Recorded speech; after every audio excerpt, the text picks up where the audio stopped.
Hello, hello! Good morning, ka-Barbies! Sama-sama tayo sa saya. Kaniya-kaniya ang ganda with ka-Barbies. Well, for today's vlog, nagluluto po ako ng arroz caldo. Arroz caldo ang ating niluluto ngayon, mga ka-Barbs. Nag-cravings kasi ako ng arroz caldo eh. May natira pang kanin kagabi at ginawa ko itong arroz caldo at saka meron pa rin manok sa ref. Ito, ginawan ko ng paraan. May itlog. Yan. Nilagyan ko rin ng egg. Ito na ang aking arroz caldo. Kumakain na kayo nito, mga kabarbs? Malamang. Bakit hindi? Sarap yan ito, no? Ito ang uso sa mga pa-feeding. Meron tayong arroz caldo with ka-Barbies. Arroz caldo with ka-Barbies. Hello, hello mga ka-Barbies. How are you? Kumusta ang mga araw niyo dyan? Okay lang ba ang lahat?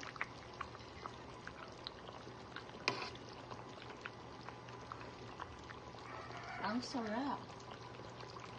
Ang sarap. With ka-Barbies arroz caldo sa maaga. Uso ang arroz caldo sa tuwing magsisimbang gabi. Kasi malamang yung mga tao, kakagising lang, wala pang laman ang tiyan. So, maraming nagtitinda sa gilid na simbahan ng ganito, mga palugot, iba yung mga puto bongbong, kakaibang mga klase-klaseng kakanin, pero ang bit ko talagang bilhin tuwing magsisimbang gabi is itong arroz caldo. Arroz caldo talaga. Kasi mainit, masarap sa tiyan, diba? Ito lang aking pa-arroz caldo, mga ka-Barbs. Maraming manok. Maraming manok. Ang sarap kaya. Mas fit ko itong arroz caldo kaysa champurado. Masarap din naman ang champurado, pero mas fit ko itong ganitong luto. Itong arroz caldo. Mas masarap siya. Basta masarap din ang pagkatimpla. Ito na ang aking pa-arroz caldo, mga ka-Barbs. Mga ka-Barbs, please like and subscribe to my YouTube channel. Kung gusto nyo lang naman, hindi naman sa pilitan. Kung gusto lang nyo naman makita yung mga video ko, mga ganap-ganap sa buhay, yan lang. Ganap-ganap lang sa buhay ni with ka-Barbies. Yung channel ko, 2 years na ito. Kaso, hindi ko ito pinafocus.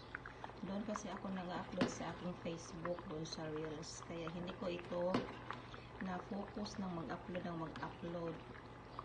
At isipan ko rin na bakit hindi ako mag-upload din sa channel ko.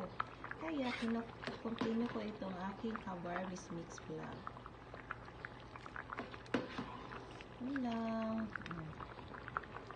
Wow, sarap na nito mga ka-Barbs. Ito ang gusto ko sa luto, yung maraming sabaw. Masabaw, hindi yung kanang para ng kung sa Bisaya pa, uga. Laki na kanong uga, no? Sabot ng uga. So, malapit na ito maluto mga ka-Barbs.